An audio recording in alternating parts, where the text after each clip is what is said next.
But let's dive into this topic. So, do your clients need a social media presence in order to take advantage of PR? Because that's the context we're thinking about. Sometimes clients are new and they don't have a presence, or they're just kind of getting started on Instagram. And we all know that the growth is not rapidly exploding like it used to. So the thing is, you have to kind of keep in mind, the social media presence supports the PR efforts. We know in our experience that editors and influencers do look to a brand's social media presence or an expert's social media presence. They want to check out the visual aesthetic. They want to also see, most recently, this is a big factor, they want to see if the account is problematic. So you guys probably get a sense of what that means. And also you need to look at this and see if your values align with theirs. Are there controversial comments?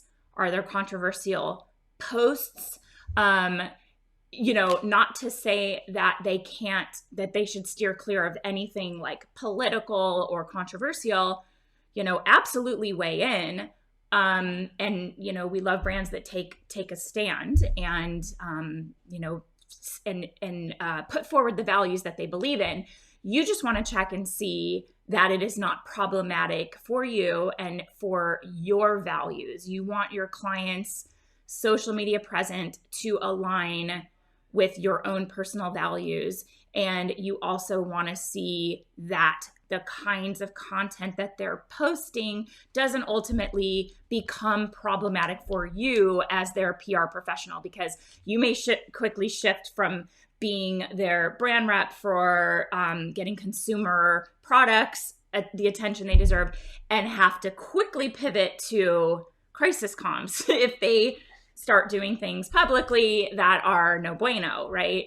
So that's just something to keep in mind. So even if they have a very small, minimal social media footprint, dive in and look and see what are editors and influencers going to see when they go there, and do they align with your own values? Okay.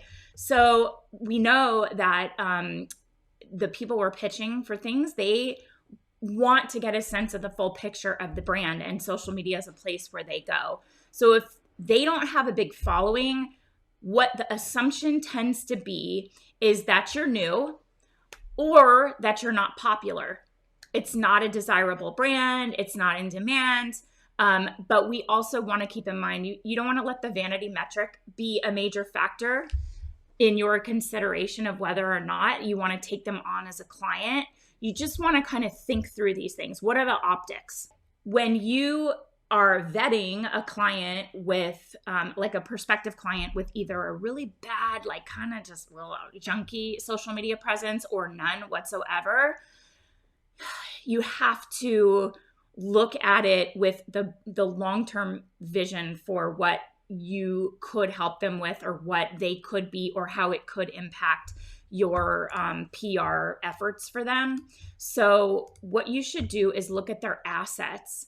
Look on their website, look at the kind of product photography they have, maybe ask them to share that with you, and see if there's some way that you can try to push a visual presence. Like, even if you recommend to them that they steer their content in a certain direction so that the last, if it's Instagram, like the last 9 to 12 squares starts to look like they're shifting towards something a little bit more cohesive and visually pleasing or aligned with their aesthetic. See if you can kind of suggest a direction they go in. Look to ensure that they're posting consistently, or recommend that they start to do that. And also checking to see that their content isn't controversial or problematic. Keep in mind that social media can supplement and support PR, especially if you have these influencer collaborations and they're tagging the brand. A lot of influencers are not going to want to tag a brand that looks kind of janky, right? Like if it looks not great, or, doesn't align with their own aesthetic, or it looks kind of bad, they're not going to want to align with that brand and tag the brand. So do you want them to feel really good when they're tagging the brand, or do you want them to look at it and be like, ugh, I don't want to tag them. It's kind of not great. So editors feel the same way. They're going to look and they won't be interested in promoting your client's brand if they don't have a high quality social media presence. Even just the look and feel. We're not talking about massive amounts of, people following. So, what I want you to keep in mind. Oh, here's another thing I said here. So feel it out on your sales call. But I personally do not feel comfortable stepping in and critiquing on a sales call before I'm retained. So we want to be careful about it. What I would say is something like, we're happy to make recommendations on best practices and take a look at your social media presence and make some strategic recommendations. So then once you're in the door, you can give them value add by doing an audit and recommending some best practices. They may not be open to it. So you have to be comfortable with whatever happens either way. You may not feel comfortable, sticking your neck out and saying that until you're retained, or even after you're retained. You'll get a sense. You get a sense if they're open to, you make strategic recommendations, and you make, things that are gonna kind of align with what they are open to. You get a sense, like you get a feel for how clients are open and responsive, and they're like eager, or they're kind of like, stay in your lane. So how do you work with a client who has a really kind of bad non-existent social media presence? The first question is to consider is, do you offer social media services, or do you not offer social media services? So if you don't offer social media services, you want to always have someone you refer out so that you can work collaboratively. If you don't have a person like that, tap into our Profitable PR Pros Facebook community. You are adding value to a client, even if you don't provide the service, by having a preferred vendor that you like to refer out to. So it's somebody that is going to do a great job and is going to be, cost effective. Maybe you have some kind of a referral relationship set out. I don't expect anyone to ever pay referral fees, but you want to have a go-to, like somebody you trust, somebody you can just be like, these are my people, and you feel really good recommending for your clients. That is if you do not offer your own social media services. This adds a lot of value, and you're giving them your preferred recommendations. As a PR pro, you're offering value by having preferred professionals that you're referring out, who are going to do a good job. If you choose to also offer social media, because it is so complementary, you want to make sure to offer that to them and let them know how you could support them. Let them know that even if the budget doesn't allow now, it's something that they can think about implementing in 3 to 6 months. And in the meantime, you'll share best practices. But when you do get started with a client, just quickly post a bunch of things so you bury the current feed.